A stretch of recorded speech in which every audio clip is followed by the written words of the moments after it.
오늘 우리에게 주신 하나님 말씀은 열왕기상 19장 1절로 8절 말씀입니다.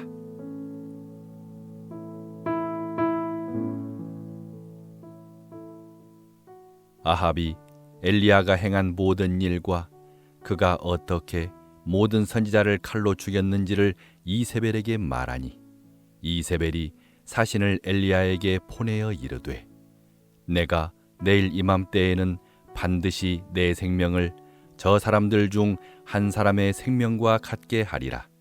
그렇게 하지 아니하면 신들이 내게 벌 위에 벌을 내림이 마땅하니라 한지라.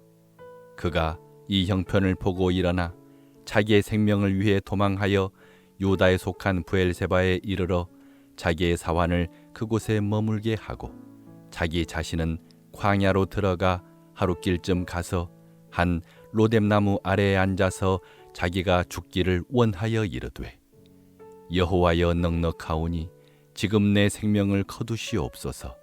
나는 내 조상들보다 낫지 못하니이다 하고 로뎀나무 아래에 누워 자더니 천사가 그를 어루만지며 그에게 이르되 일어나서 먹으라 하는지라.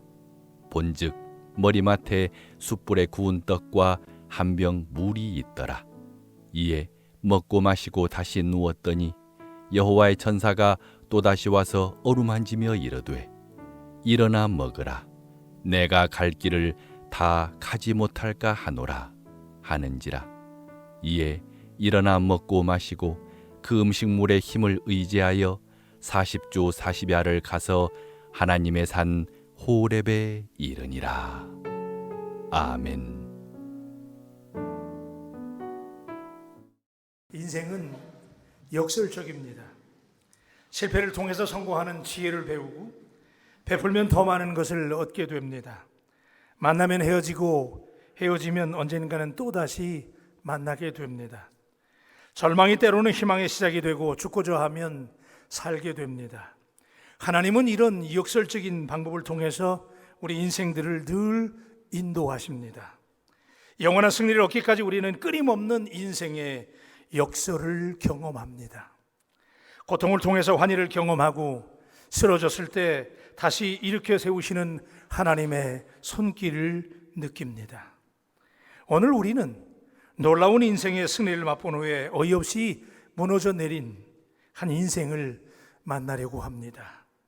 기가 막힌 하나님의 임재를 경험하고 만인에게 그 승리의 위대함을 알린 당당한 승리의 영웅, 그 영웅이 일순간 자신의 몸 하나도 가누지 못하는 처절한 패배자의 자리로 떨어져 버리는 엘리야의 스토리입니다. 엘리야는 모세와 더불어 구약을 대표하는 정말 대단한 인물입니다. 그는 북왕국 이스라엘 역사상 가장 사악했던 아합 왕 시대의 선지자였습니다.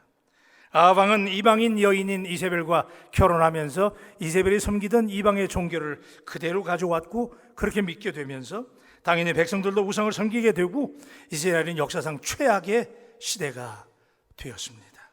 바로 이때 엘리야가 등장을 해서 그는 아합 왕 앞에 담대히 나서서 하나님을 버리고 바알을 섬기는 죄를 지적하고 백성들에게 바알과 하나님 사이에서 언제까지 머뭇거리겠느냐, 하나님을 쫓으라고 경고하기도 했습니다. 그는 마침내 갈멜산에서 바알과 아세라의 선지자들하고 다 모여가지고 한번 맞짱을 뜨자고, 누가 믿는 신이 참 하나님인지 대결을 해보자고 제안을 합니다.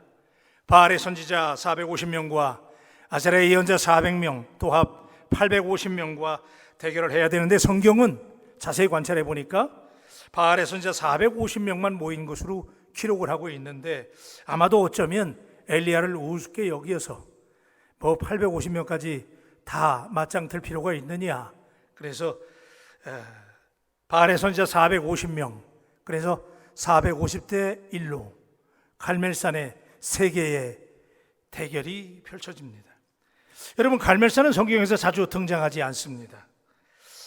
왜 그런데 갈멜산의 대결이 이루어졌을까? 이 갈멜산은 바알과 아세라 선지자들이 주 모여서 자신들에게 신에게 제사를 드리는 센터와 같은 제사의 중심지였다고 그래요. 그러니까 지금 엘리야는 대결을 신청했는데 원정 경기를 하는 거예요. 예? 그들의 센터에서 이겨야 진짜 이기는 거기 때문에 갈멜살 제단에서 싸우자고 제안을 하고, 여러분 아시는 것처럼 하루 종일 그들이 기도했지만 거기에 불이 임하지 않았고, 엘리야가 저녁에 하나님 앞에 제단을 쌓고 기도했을 때 하나님의 불이 엘리야의 제단에 임하신 것을 믿습니다. 살아계신 하나님을 보여주고 엘리야가 확실하게 KO승을 거두고, 엘리야가 갈멜산에 올라가서 하나님 앞에 무릎 사이에 머리를 묻고 하나님께 기도해요. 하나님, 비를 내려주세요. 그래서 3년 6개월 동안 내리지 않던 비가 엘리야가 기도했더니 비가 장대비가 돼서 내리게 되었다는 사실을 믿으시길 바랍니다. 엘리야가 놀라운 사람이잖아요. 엘리야가 이겼어요. 승리했어요. 자, 이제 엘리야는 명실공히 이스라엘 최고의 선지자로서 명성을 떨치게 되고 그야말로 슈퍼스타가 되었습니다. 엘리야가 이렇게 잘 나갔어요. 그런데 오늘 본문은 도무지 납득할 수 없는, 이해할 수 없는 반전 이야기를 기록하고 있는데 참 우리가 어리둥절하기만 해요. 엘리야는 예기치 못한 일로 죽을 위기에 빠지게 됩니다. 이렇게 이겼는데, 이렇게 대성을 거두었는데 엘리야가 대성 직후에 급전직하 떨어지면서 영적인 침체에 놓이면서 죽을 위기에 놓이게 돼요. 하나님의 기적을 체험했던 그러한 보무당당했던 엘리야가 갑자기 자기 목숨까지 구걸할 정도로 450대 1의 승리를 거두었던 엘리야, 그 잘나가던 영적으로 충만했던 엘리야가 왜 이렇게 갑자기 떨어질 수 있습니까? 도무지 납득이 잘 안 됩니다. 이 대목에 대해서 성경 해석가들이 엘리야가 이렇게 잘나가다가 영적으로 충만하다가 갑자기 왜 그렇게 영적으로 도망자가 됐을까? 그래서 추석을 달고 연구를 하는데 대체적으로 그분이 무슨 얘기를 하냐면, 그분들이 대체적으로 엘리야가 탈진됐다는 거예요. 이게 이제 서양 사람들은요, 이걸 뭐라고 그러냐면 엘라이자 신드롬이라고 그래요. 그러니까 우리말로 옮기면, 한국 발음으로 하면 엘리야 신드롬, 엘리야 증후군이라는 얘기인데, 여러분 우리에게 잘려진 대로 탈진이라는 얘기예요. 탈진됐다는 거예요. 엘리야가 전심을 다해서 그 우상의 제사장들과 싸워서 이기려고 그동안 기도하고 전심을 다해서 싸우고 나서 힘이 다 빠졌는데 연료가 소진된 거예요. 그래서 사람들이 뭐라 하냐면 이 엘라이자 신드롬, 엘리야 신드롬을 번아웃 신드롬이라고 그래요. 번아웃 된다고 그러잖아요. 갑자기 여러분, 이 번아웃이 왜 생기는 거냐면, 여러분 자동차 연료가 부족하면 경고등이 들어오잖아요. 그러면 빨간 등이 들어오면 빨리 저 자동차를 좀 쉬게 하고 기름을 넣어줘야 되는데 그냥 달리면 사고 나는 거예요. 그죠? 자동차 고장 나는 거예요. 사람도 마찬가지죠. 열심히 일했어요. 열심히 주의를 섬겼어요. 그런데 갑자기 어느 날 갑자기 우리에게 예상하지 못했던 영적인 침체가 와요. 내가 기대했던 대로, 내가 원하는 대로 열심히 주의를 했는데 결과가 따라오지 않아요. 그렇다면 어느 날 갑자기 여러분 우리가 영적으로 가라앉아요. 그렇게 기도 열심히 하고 그렇게 예배 열심히 드리고 하나님을 그렇게 열심히 찬양하고 했는데도 어느 날 갑자기 침체가 와요. 여러분, 그래서 이 엘리야 신드롬이라는 것은 우리가 갑자기 죄를 열심히 했는데 갑자기 기대한 보상을 얻지 못하고 좌절감을 느낄 때 우리가 찾아오는 증상, 이것이 엘리야 신드롬이에요. 여러분, 우리가 충분히 엘리야 신드롬이 참 이해하기는 쉽지 않지만 어쨌든 우리의 심령에 이런 영적인 공황장애 또는 영적인 침체 현상이 있을 수 있다는 거예요. 갑자기 여러분, 사람이 이상해지는 것을 목격할 때가 있어요. 사람이 변질된 것을 보게 됩니다. 아니, 어떻게 그렇게 열심히 했던 장로님이 어느 날 갑자기 그냥 영적으로 침체돼요. 그렇게 열심히 봉사하고 섬기던 권사님이 어느 날 갑자기 기도에 나오지 않아요. 갑자기 지쳐버렸어요. 포기했어요. 어느 날 갑자기 내가 그렇게 뜨거워가지고 성령 충만했는데 어느 날 갑자기 힘이 쫙 빠져버려요. 그리고 교회 가기도 싫고 별로 일하고 싶지도 않고 어느 날부터 에너지가 쫙 빠져버린단 말이에요. 의욕이 사라져요. 왜 그럴까요? 여러분, 엘리야가 갑자기 이상해졌잖아요. 그러나 오늘 이 아침에 우리는 누구나 이 영적인 공황 상태, 영적인 침체가 올 수 있다는 사실을 기억할 수 있게 되기를 바랍니다. 다 볼 수 있어요.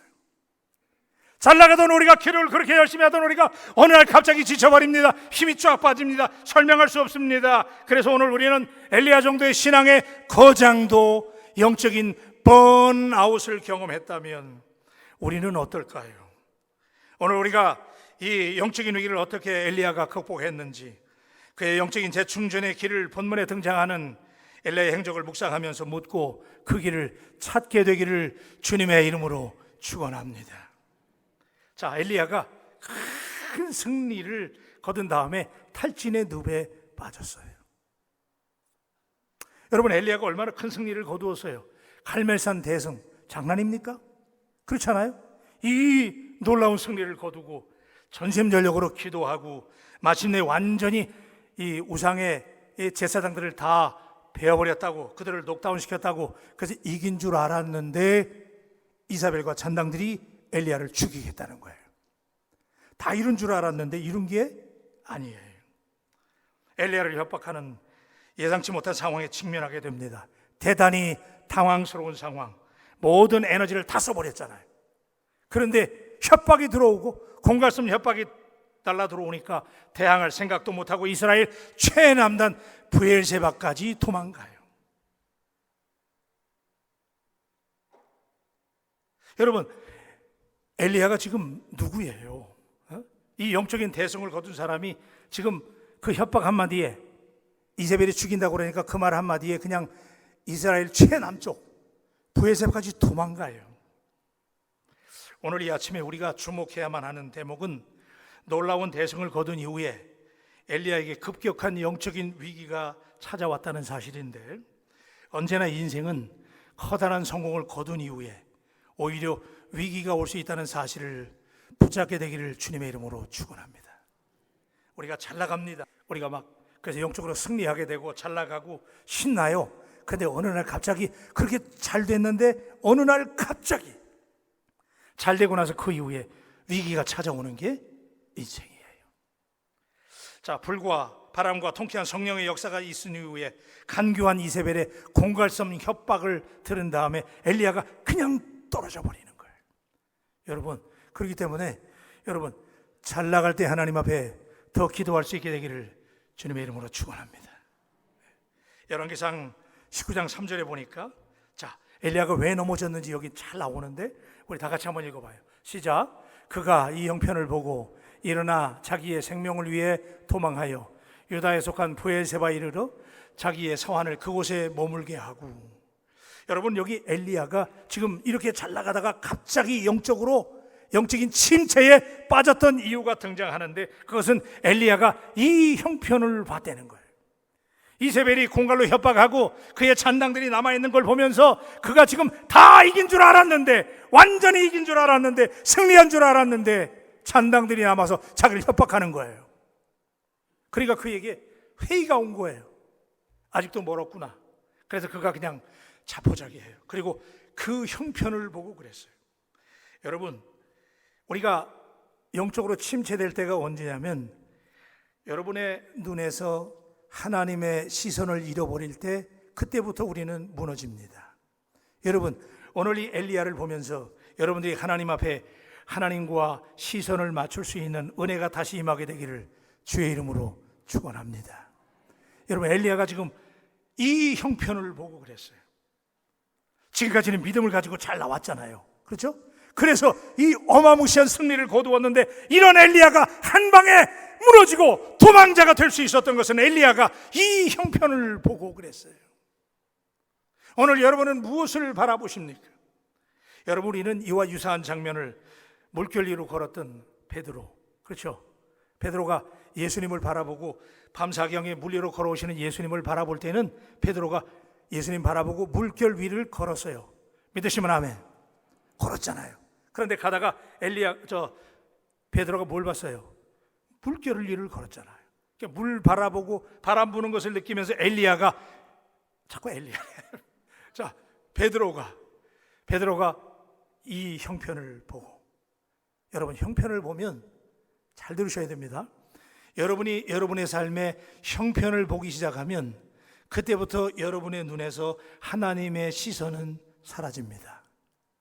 그리고 그때부터는 환경이 무서운 거예요. 사람들이 무서워요. 사람들이 뭐라고 얘기하고 하는 거 처음에는 별거 아닌 것 같아요. 그래서 믿음으로 이겼어요. 나만 아니면 되지 뭐. 그리고 여러분 믿음으로 이겼잖아요.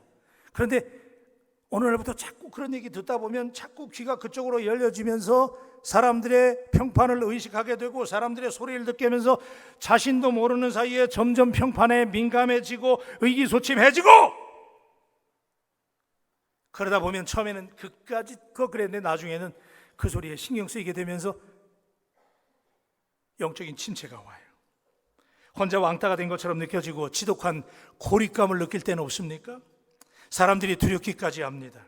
그리고 불안해지고 두려워집니다. 엘리야의 결정적인 실수도 이세벨의 협박을 듣는 순간 하나님께 향한 영적인 시선을 잃어버리고 엘리야가 자기의 형편을 봤기 때문에 무너진 거예요. 오늘 사랑하는 바울 가족 여러분, 제가 오늘 저녁에도 설교하겠지만 믿음의 주에 온전케 하시는 이인 언제나 예수 그리스도만을 바라볼 수 있게 되기를 축복합니다. 아멘이세요? 여러분이 영적인 공황장애에 빠질 때가 언제냐면 하나님의 시선을 잃어버릴 때. 우리는 여러분 신앙생활이 뭐예요? 신앙생활은 늘 하나님과 눈을 맞추는 거예요. 그래서 오늘 여러분들의 영적인 눈이 하나님을 바라보고 하나님의 눈을 의식할 때 우리는 날마다 승리할 수 있는데, 여러분이 하나님의 관점을 놓치게 되면 그때부터 우리는 사람이 두려워지고 환경이 두려워지고 형편을 보게 되면서 그때부터 우리는 영적인 위기에 빠지는 것입니다. 오늘 사랑하는 여러분, 여러분 가운데 오늘 이 말씀이 크신 위로와 격려가 될 수 있게 되기를 주님의 이름으로 축복합니다. 여러분, 엘리야가 누구예요? 이 어마무시한 영적인 대승리를 거두었던 능력자잖아요. 비를 내리게 하고 갈멜산 제단에 불이 임하게 만들었던 그런 능력자였어요. 그런데 그런 엘리야가 이렇게 무너지는 걸 보면서 우리가 당황스러워요. 영적인 탈진에 빠져서 두려움과 자기 포기에 함정에 빠진 엘리야는 무조건 현실을 도피하려고 그래요. 여러분, 자 보세요. 하나님의 관점을 잃어버리면 그 다음에는 하나님의 말씀이 안 들려요. 사람의 소리만 들리는 거예요.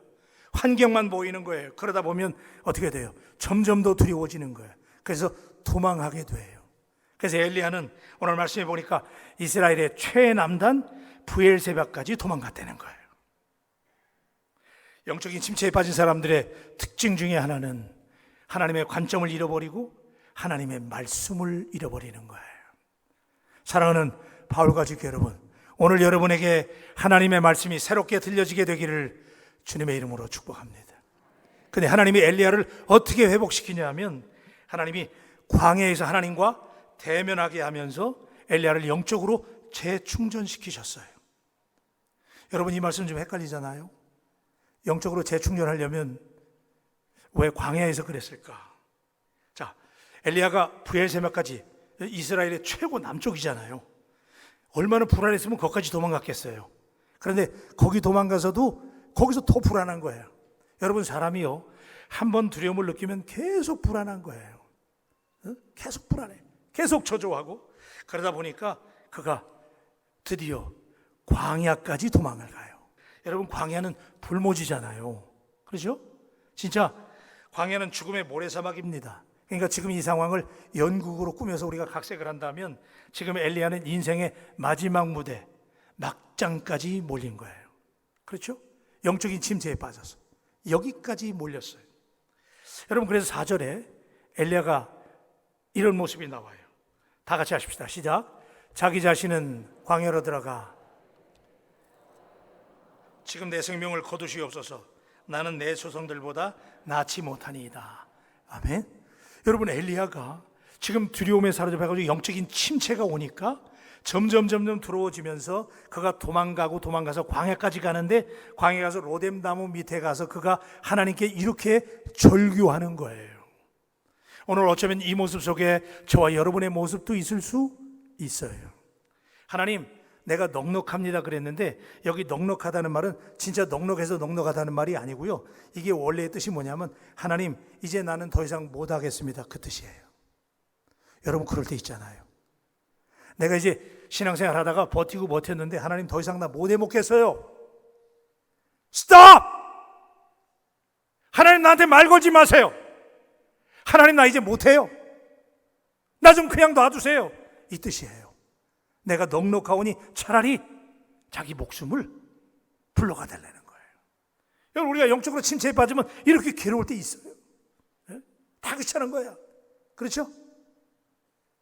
그렇게 열심히 일했는데 말이에요. 협박이나 받게 되고 어려움을 당하게 되고 그러니까 인생이 허무해진 거예요.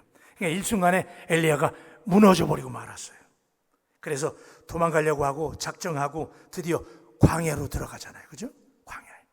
근데 여러분, 우리가 엘리야가 광야에 가가지고 로뎀나무 밑에서 쉬었거든요. 그러니까 우리가 많은 경우에 로뎀나무 한번 따라 하십시다. 로뎀나무.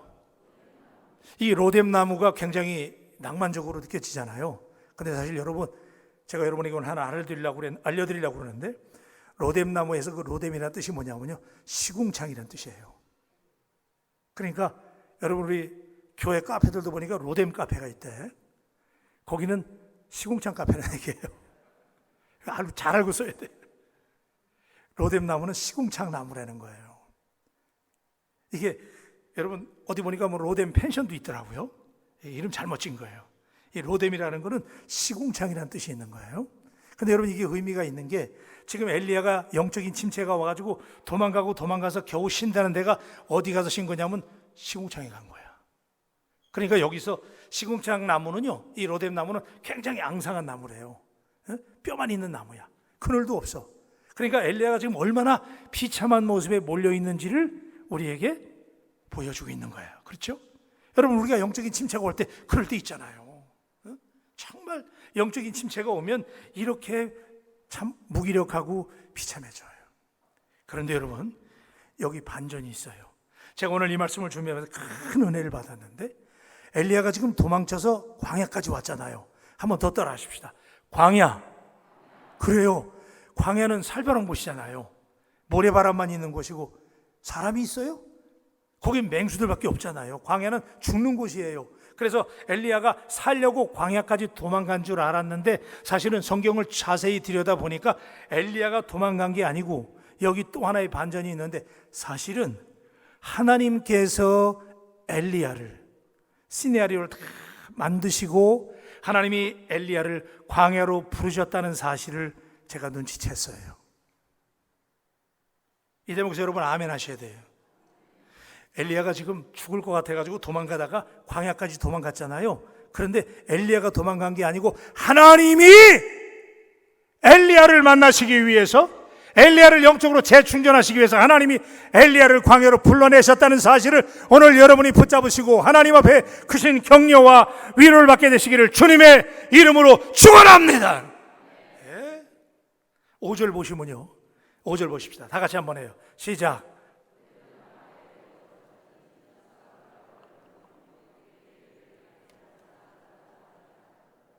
여러분, 절묘하지 않아요? 엘리야가 지금 광야로 도망가가지고 로뎀나무 아래에서 지금 자포자기면서 하나님 나 못합니다. 이제 끝났습니다. 끝났어. 그러고 있는데, 그러고 잠들었잖아요. 근데 누가 나타났어요? 천사가 나타났잖아요. 여러분, 이거 우연히 일치입니까?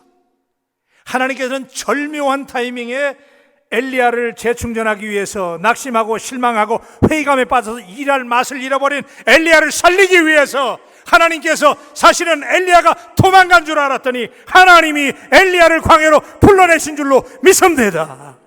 여러분, 하나님이 부르신 거예요. 광야로 부르셨어요. 천사를 통해서 엘리야에게 음식을 공급하잖아요.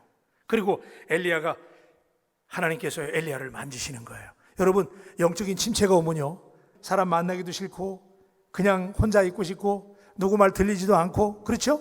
들어도 위로가 안 되잖아요, 그때는. 근데 지금 하나님이 천사를 통해서 엘리야에게 말을 거시는 거예요. 여러분 가운데 영적인 침체에 빠진 분이 있다면 오늘 여러분이 있는 자리가 하나님의 만지심을 경험하는 광야가 되시기를 주의 이름으로 축복합니다. 그렇게 되면 여러분, 광야가 축복의 자리예요. 광야로 내몰려서 죽는 줄 알았더니 하나님이 광야에서 천사를 보내가지고 엘리야를 만지세요. 여러분, 하나님은 이사야 41장 10절에서 이렇게 말씀하셨어요. 두려워하지 말라. 내가 너와 함께함이라. 놀라지 말라. 나는 내 하나님이 됨이라. 내가 너를 굳세게 하리라. 참으로 너를 도와주리라. 참으로 나의 의로운 손으로 너를 붙들리라. 하면서 이거밖에 안 되는 거예요. 나의 오른손으로 너를 붙들리라.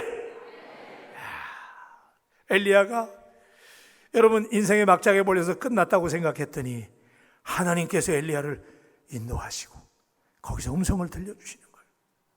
그래서 엘리야에게 양식을 공급하잖아요. 여러분 영적인 탈진이 오면 육체적으로 피곤해지거든요. 그래서 하나님이 양식을 먹이시고 8절에 보니까 이에 일어나 먹고 마시고 그 음식물의 힘으로 의지하여 40주야를 가서 하나님의 산 호렙에 이르렀다는 거예요. 여러분 여기서 우리가 놓치지 말아야 할 것은 하나님께서 엘리야를 인도하시는 장면이잖아요. 그러니까 엘리야가 도망간 게 아니잖아요. 그죠? 확실해졌어요. 하나님이 엘리야를 어디로 인도하셨어요? 호렙산으로 인도하세요. 그런데 여러분 여기 브엘세바에서 호렙산까지 거리가 얼마냐면 약 320km예요. 굉장히 먼 거리잖아요. 아니 지금 지쳐가지고 뻗어있는 엘리야를 하나님이 호렙산으로 가라는 거예요. 근데 여기 가는데 얼마나 걸렸냐면 40주야가 걸렸대. 그러니까 이게 우리식으로 말하면 하나님께서 지금 엘리야를 영적으로 재충전하기 위해서 40일 기도시킨 거예요 지금. 믿으시면 아멘. 그래서 40일 동안 갔어요. 이 지친 사람이. 그죠? 가잖아요. 여러분 호렙산이 어떤 산이에요? 호렙산이 모세가 하나님의 십계명을 받은 산이고 기도 응답이 임한 산이잖아요. 그러니까 하나님이 거기를 불러서 엘리야를 회복시키려고 엘리야를 부르시는 줄로 믿습니다. 야, 제가요 이 말씀 주면서 얼마나 은혜가 되는지. 여러분 하나님의 사람들은요 영적인 침체가 오게 되잖아요. 그럼 하나님이 그 영적인 침체를 통해서 거기서 좌절하고 끝나고 일회용 배터리로 끝나게 하는 게 아니고, 우리 배터리는 재충전용이야. 일회용 배터리는 한번 쓰고 끝나면 버리는 거예요. 근데 여러분들은 하나님께서 부른 하나님의 사람들이기 때문에 하나님이 계속해서 재충전하는 배터리로 만드셨기 때문에 하나님께서 오늘 여러분들을 말씀으로 재충전하시기를 주님의 이름으로 축원합니다. 광야로 몰려서 죽을 줄 알았어요. 근데 하나님이 인도하신 거예요. 도망간 게 아니었어요. 하나님이 부르신 거예요. 왜 부르신지 아세요? 제가 광야라고 하는 말을 묵상을 하면서 찾아보니까 놀라운 말씀이더라고요. 광야는요, 히브리 사람들은 광야를 뭐라고 히브리 말로 하냐면 미드바르라고 그래요. 근데 그 미드바르라고 하는 말은 미라는 전치사, 이 전치사의 뜻이 뭐냐면 from이에요. 뭐뭐로부터예요. 뭐뭐로부터. 그 다음에 드바르라고 하는 말은 말씀이라는 얘기예요. 그러니까 히브리 사람들은 광야를 미드바르라고 부르는데 그 말의 뜻이 뭐냐면 말씀으로부터.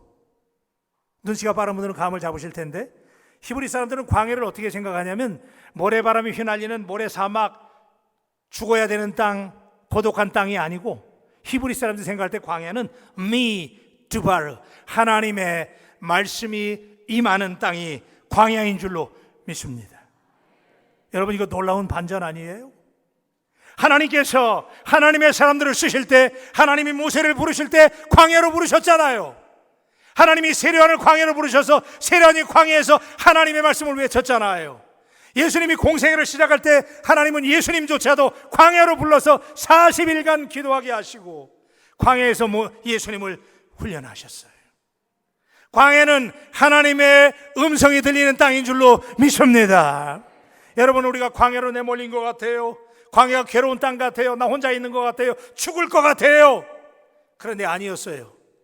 여러분이 지금 광야에 몰려있다고 생각하는 분이 있습니까? 하나님은 당신에게 지금 패러다임을 바꾸라는 거예요. 광야는 하나님의 말씀이 들려지는 공간인 줄로 믿습니다. 여러분 혼자가 아니에요. 오늘 당신이 광야에 몰려있다고 믿는다면, 그래서 고독하다면 지금 하나님이 당신에게 말씀하시는 이 음성에 귀를 기울이시기를 바랍니다. 미드바르예요. 하나님의 음성으로부터. 그래서 엘리야가, 여러분 놀랍지 않아요? 이렇게 지쳐있는 엘리야가 광야에 내몰려가지고 도망갔더니 하나님이 호렙산까지 오라고 그러더니 거기가 미드바르였잖아요. 하나님의 음성이 막 들려지는 거예요. 엘리야가 다시 살아나기 시작하는데 하나님이 엘리야에게 새롭게 사명을 주셔서 세 번째 제가 묵상할 말씀은 새롭게 사명을 주셔서 하나님이 엘리야를 다시 일으켜 세우시는 거예요. 아멘입니까?